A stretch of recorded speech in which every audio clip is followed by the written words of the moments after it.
Mais de 30 policiais envolvidos em ação com mortes em Paraisópolis, São Paulo, serão afastados. Rússia é banida de competições esportivas pelos próximos 4 anos. Está fora da Olimpíada no Japão e Copa do Mundo no Catar. Eu sou Érica Reis e esse é o nosso Leitura Dinâmica. Fique bem informado. Fique comigo.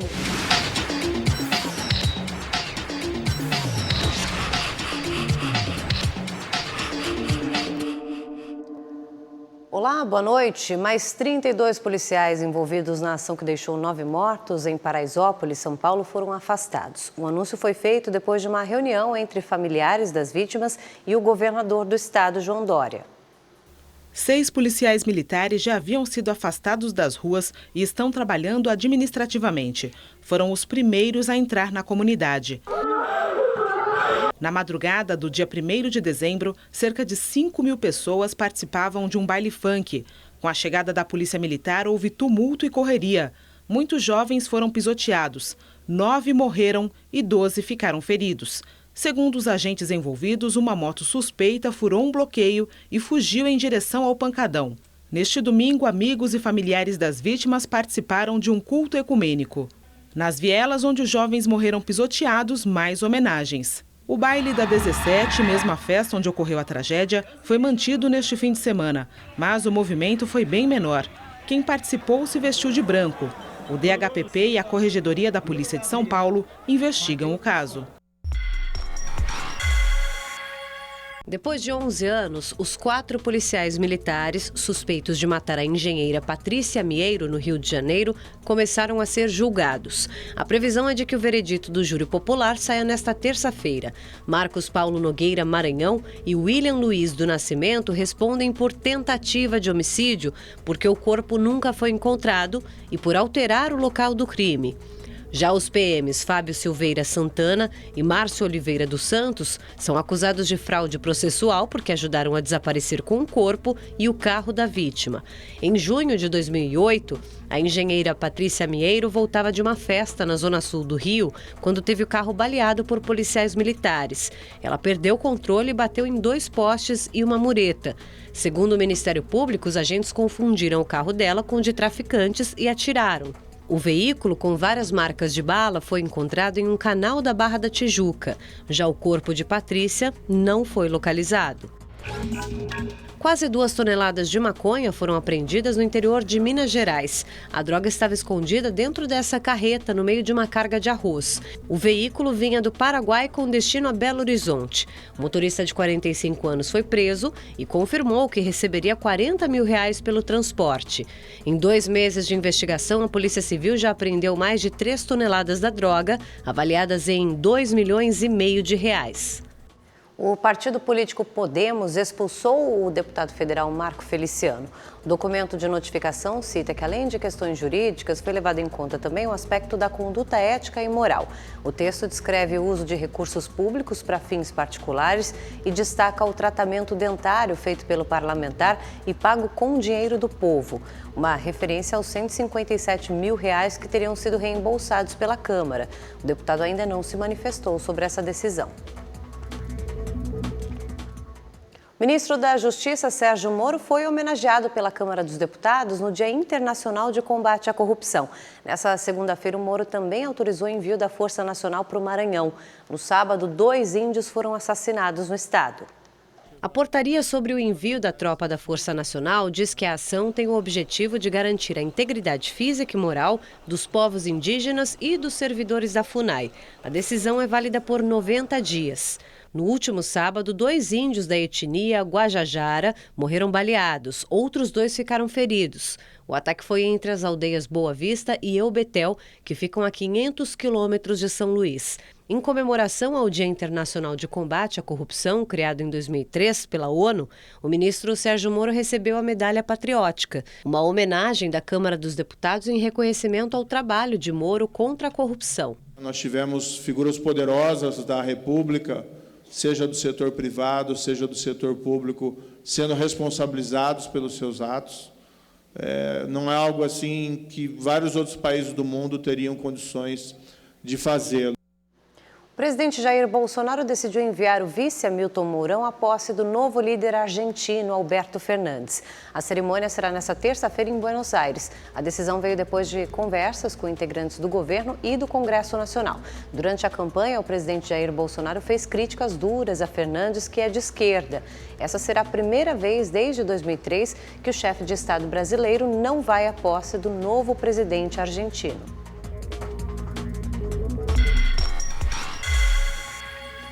Os médicos que cuidam do prefeito de São Paulo, Bruno Covas, informaram que o tratamento contra o câncer está tendo bons resultados. O tumor no aparelho digestivo regrediu depois de 3 sessões de quimioterapia. Covas foi internado no último domingo para fazer exames e definir a próxima fase do tratamento. Ele deve passar por mais 5 sessões de quimioterapia nos próximos 4 meses. Uma grávida deu luz durante um voo que seguia do Rio de Janeiro para o Chile. Médicos e uma enfermeira que estavam na aeronave ajudaram no parto. O avião teve que fazer um pouso de emergência no Rio Grande do Sul. Mãe e filha foram levadas para um hospital de Porto Alegre e passam bem.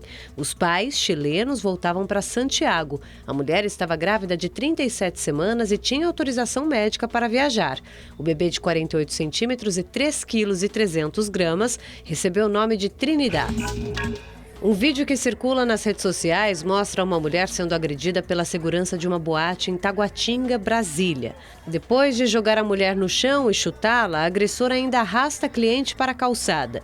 A vítima foi abordada depois de tentar subir no palco para chegar perto de um cantor. Em nota, a boate informou que o serviço é terceirizado, mas que a funcionária foi afastada. O caso é investigado como lesão corporal. Passageiros do metrô de São Paulo gravaram a abordagem a um menor feita por seguranças de lá e afirmaram que houve excesso. As imagens mostram 3 agentes ao redor do adolescente de 14 anos. Muitos passageiros reclamam. Os agentes disseram que ele era suspeito de uma tentativa de furto dentro da estação. Ele não roubou ninguém! Mesmo sob protestos, o jovem foi mantido imobilizado. Em nota, o metrô de São Paulo diz que vai verificar se houve excesso. A Secretaria de Segurança do Estado disse que o boletim de ocorrência foi registrado como tentativa de furto, lesão corporal e abuso de autoridade. Em Belo Horizonte, um jogador de vôlei francês foi preso na madrugada desta segunda-feira. Evan Engapé é acusado de importunação sexual. O ponteiro veio ao Brasil para participar do Mundial de Clubes de Vôlei em Betim, na Grande Belo Horizonte. Engapé joga pelo Zenit Kazan, clube da Rússia. A equipe terminou em 3º lugar na competição. Antes de deixar o Brasil, o jogador participou de uma festa nessa boate. Ele teria dado um tapa nos glúteos de uma mulher e foi preso em flagrante. Ao tentar se defender, disse que na França era comum esse tipo de comportamento. A pessoa ela tem que cumprir a lei do país que ela está. Né? Se lá pode, aqui não. Então a pessoa, ao entrar no país, ela tem que seguir as regras daquele país. O jogador do time russo foi transferido para uma penitenciária, onde vai permanecer até passar por audiência de custódia. Ele estava num grupo de amigos, passou a menina, ele achou que fosse uma terceira menina, deu o tapa na menina, virou, quando ele viu que era uma menina diferente de quem ele pensava que era, ele pediu desculpa na hora. Foi uma brincadeira grosseira, foi uma brincadeira fora de hora, foi uma brincadeira que já não cabe mais nos dias de hoje, mas não deixou de ser uma brincadeira. Não é a primeira vez que Engapé tem problemas com a polícia. Há 4 anos ele foi preso na França acusado de agredir um maquinista e pagou R$14 mil em multa. O jogador também foi condenado por atropelar 3 pessoas quando jogava na Itália. E olha, a Rússia está banida de todas as competições esportivas pelos próximos 4 anos, depois de uma investigação apontar um forte esquema de dopagem nos atletas do país. Quem tem mais detalhes para a gente na reportagem é o Peterson Isidoro. É a maior punição já aplicada na história pela Agência Mundial Antidopagem. Os membros do comitê executivo da entidade foram unânimes em suas conclusões. A Rússia está banida de todas as competições esportivas pelos próximos 4 anos. O anúncio foi feito na manhã desta segunda-feira, em Lausanne, na Suíça, pelo presidente do órgão máximo de controle de doping. Por muito tempo, o doping russo prejudicou o esporte limpo. A Rússia teve a oportunidade de colocar sua casa em ordem e voltar a se juntar à comunidade internacional antidoping para o bem de seus atletas. Mas optou para continuar na sua posição de fraude e negação. Com o resultado, o Comitê Executivo da WADA respondeu nos termos mais fortes possíveis. A decisão exclui a Rússia dos Jogos Olímpicos de Tóquio do ano que vem, dos Jogos de Inverno de Pequim em 2022 e da Copa do Mundo de Futebol do Catar no mesmo ano, além dos mundiais de atletismo durante esse período. O escândalo envolvendo o uso de substâncias ilegais por atletas russos foi descoberto em 2014 durante os Jogos Olímpicos de Inverno disputados na própria Rússia. Um relatório da agência antidopagem revelou que o esquema tinha participação de dirigentes do esporte e também do governo do país. Laboratórios estatais teriam acobertado várias amostras de urina de atletas antes e depois da competição. Resultados positivos eram destruídos a pedido de Moscou, apontou o documento. Até o presidente Vladimir Putin foi citado na investigação. Ele teria conhecimento que os atletas se dopavam na busca por medalhas e índices olímpicos e nada fez. A Rússia tem 3 semanas para recorrer contra a decisão junto à Corte Arbitral do Esporte. Caso seja mantida a punição, ainda restará aos atletas que não estejam envolvidos nos casos de doping a chance de participar dos Jogos Olímpicos, mas sob bandeira neutra, sem uniformes com as cores do país e ainda sem a presença do hino russo. Peterson Isidoro de Lisboa para o Leitura Dinâmica. Em São Paulo aconteceu a tradicional premiação Bola de Prata, que elege os melhores jogadores do Brasileirão. A reportagem é da Carol Nequirito. O Flamengo foi o grande destaque. A primeira categoria anunciada foi a de melhor centroavante. Adivinha só quem faturou essa? O Gabriel. Muito feliz em ser campeão do Carioca, do Brasileiro, da Libertadores. Quem sabe tem um Mundial também. Mas o Gabigol também levou o troféu de artilheiro com 25 gols e a bola de ouro como grande nome do Brasileirão 2019. Obviamente que títulos individuais enriquecem isso, mas o meu objetivo era ser campeão. Além do centroavante, outros flamenguistas também levaram o troféu. O técnico Jorge Jesus como melhor treinador, os meio-campistas William Arão, Gerson e Arrascaeta, o lateral Rafinha, o goleiro Diego Alves e o atacante Bruno Henrique. Esse time do Flamengo é um time que com certeza marcou uma época, né? É uma temporada histórica, recorde de pontuação, e isso deixa marcado, né? Mas isso foi feito com muito trabalho, muita dedicação e um grupo também que sempre quis melhorar. E quando você tem essas duas coisas, automaticamente o sucesso ele está próximo. Além da campanha vitoriosa do Flamengo no Campeonato Brasileiro, os jogadores do rubro-negro tiveram de comentar um outro assunto por aqui, o Mundial Interclubes. O Flamengo viaja sexta-feira para Doha, no Catar, com o sonho de conquistar o bicampeonato mundial. O time está bem focado para ir para o Mundial fazer uma bela partida e fazer o que a gente vem fazendo de melhor, que é jogar para frente e jogar bonito. Eu tive o prazer de enfrentar o Liverpool esse ano nas oitavas de finais da Liga dos Campeões e sei o poder que eles têm, mas caso a gente venha se enfrentar, é um jogo único, uma final, e a gente não tem nada a perder. Se a gente chegar lá, vamos com toda a força. Mas não foi só os cariocas que se destacaram. Dudu e Gustavo Gomes, do Palmeiras, e Lucas Veríssimo e Jorge dos Santos também foram premiados. Michael, do Goiás, que interessa ao Corinthians, levou o troféu Revelação. No meu futuro só quem sabe é Deus, nem eu sei, para te falar a verdade.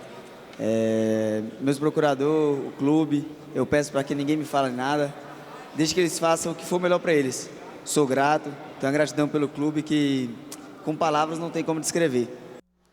Bom, gente, um dia depois do rebaixamento do Cruzeiro para a Série B do Campeonato Brasileiro, a Polícia Civil fez uma perícia no Mineirão. O estádio foi destruído ali por vândalos. A contabilização dos prejuízos ainda está sendo feita. O Cruzeiro perdia por 1-0, gol de Zé Rafael, quando alguns torcedores começaram a depredar o Mineirão. O clima ficou ainda mais tenso depois que Dudu aumentou a vantagem do Palmeiras, 2-0. Este homem quebrou a cadeira da arquibancada com o pé e depois arremessou o assento no setor inferior. Por falta de segurança, a partida foi encerrada antes dos 45 minutos. Houve muitas brigas, corre-corre e vandalismo generalizado. A polícia teve dificuldade para controlar o tumulto. Pelo menos 4 pessoas foram presas e mais de 30 socorridas pelas equipes médicas. Do lado de fora, mais confusão. O batalhão de choque usou gás de pimenta e bombas. Jatos d'água também ajudaram a dispersar a multidão. Quem foi ao estádio com crianças ficou acuado. Hoje, policiais civis fizeram uma perícia no Mineirão. Fotografaram e registraram tudo o que foi destruído pelos cruzeirenses. Nas arquibancadas, dezenas de cadeiras ficaram sem assento ou encosto. Neste banheiro só restaram 2 divisórias dos mictórios. As pedras de mármore ficaram em pedaços. Portas foram arrancadas e bebedouros totalmente danificados. Esse corredor aqui fica entre um dos setores de arquibancada e a saída do estádio. E o cenário aqui também é de muita destruição. Essas grades e lixeiras foram arrastadas para cá. Lá embaixo, a gente vê monitores de TV que foram arrancados e quebrados. A empresa que administra o Mineirão ainda não contabilizou o prejuízo. A única certeza é que o Cruzeiro vai ter que pagar pelos estragos. Após a derrota para o Palmeiras, a diretoria do time mineiro tentou explicar o rebaixamento. Foram feitas, nesses anos aí, contratações absolutamente temerárias. Um time que não consegue se firmar, um time assim, desequilibrado, tem que começar tudo de novo. Nas ruas de Belo Horizonte, muitos cruzeirenses admitem: a queda para a segunda divisão já era esperada. Caiu merecidamente, né? Diretoria, jogador, falta de comprometimento. Tem muita gente ali que tem que ser mandada embora.